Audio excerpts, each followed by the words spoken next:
परिसर अभ्यास भाग 1 इयत्ता 5वी संपूर्ण स्वाध्याय पाठ 21 कामात व्यस्त आपली आंतरिंद्रिये। चला स्वाध्यायाला सुरुवात करूया।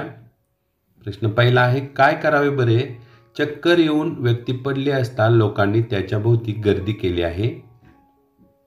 उत्तर, चक्कर येऊन पडलेल्या व्यक्तीला शुद्ध व मोकळ्या हवेची गरज असते, त्यामुळे जमलेल्या गर्दीला ताबडतोब बाजूला करावे, नंतर त्याच्या तोंडावर थंड पाण्याचा शिडकाव करावा, शक्य असेल तर इतरांच्या मदतीने त्या व्यक्तीला डॉक्टरकडे न्यावे।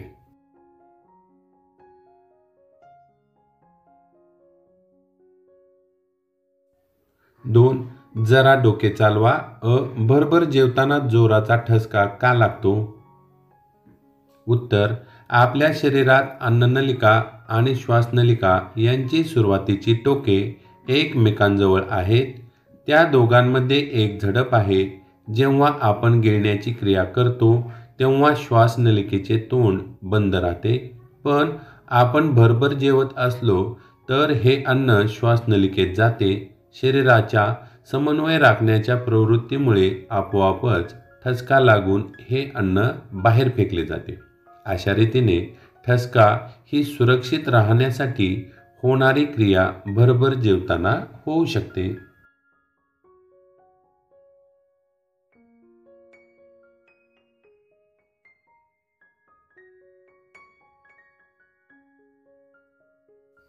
आ. श्वासावाटे शरीरात येणाऱ्या हवेचे शुद्धीकरण कसे होते? उत्तर, श्वसनेंद्रियाच्या आतल्या त्वचेवर अतिशय बारीक व सूक्ष्म लव असते। यात हवेतील धुळीसारखे मोठे कण अडकतात। ही गाळलेली हवा आत जाते। आतल्या स्तरावर चिकट व बुळबुळीत श्लेष्म असते। हवेतील इतर अशुद्धी यावर चिकटून बसतात।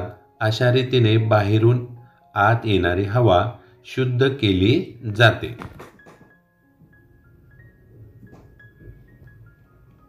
प्रश्न तिसरा आहे, खालील रिकाम्या जागी योग्य तो शब्द भरा। टिंबटिंब वायू शरीराच्या सर्व भागापर्यंत पोहोचवला जातो।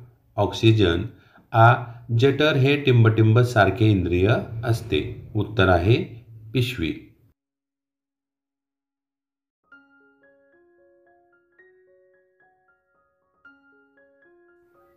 प्रश्न चौथा आहे, जोड्या लावा। अ गट आणि ब गट। अ गटामध्ये आहे फुफ्फुसे, श्वसन संस्था, जठर, पचन संस्था, हृदय। हृदयाची जोडी आपल्याला लावता येईल रक्ताभिसरण। आणि चौथा आहे मेंदू, चेतासंस्था। प्रश्न पाचवा, थोडक्यात उत्तरे लिहा। अ. शरीरात कार्य करणाऱ्या संस्थांची नावे लिहा। उत्तर, श्वसन संस्था, पचन संस्था, रक्ताभिसरण संस्था, अस्थि संस्था, उत्सर्जन संस्था, चेतासंस्था इत्यादी।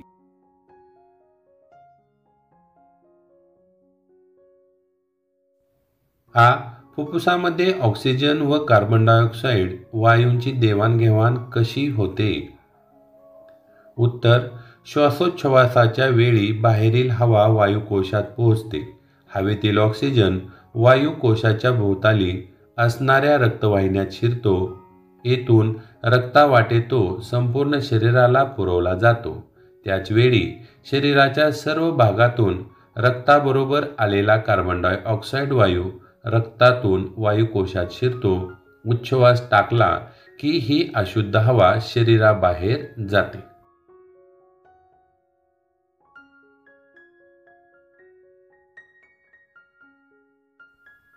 ई. लाळ हा द्राव पाचक रस का आहे?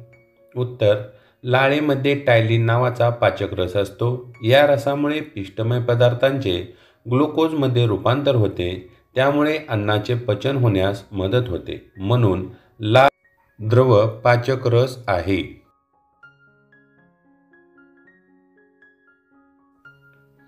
6. कशाला म्हणतात ते कंसातून शोधा व लिहा। रक्ताभिसरण, श्वासनलिका, श्वासपटल। अ. याच्या वर खाली होणाऱ्या हालचालीमुळे श्वासोच्छवास होतो। उत्तर आहे श्वासपटल। आ. शरीरात सतत रक्त फिरत ठेवण्याची जी प्रक्रिया आहे त्याला आपण काय म्हणतो? उत्तर आहे रक्ताभिसरण। आणि ई. नाकातून आलेली हवा या नळीत येते? उत्तर आहे श्वासनलिका.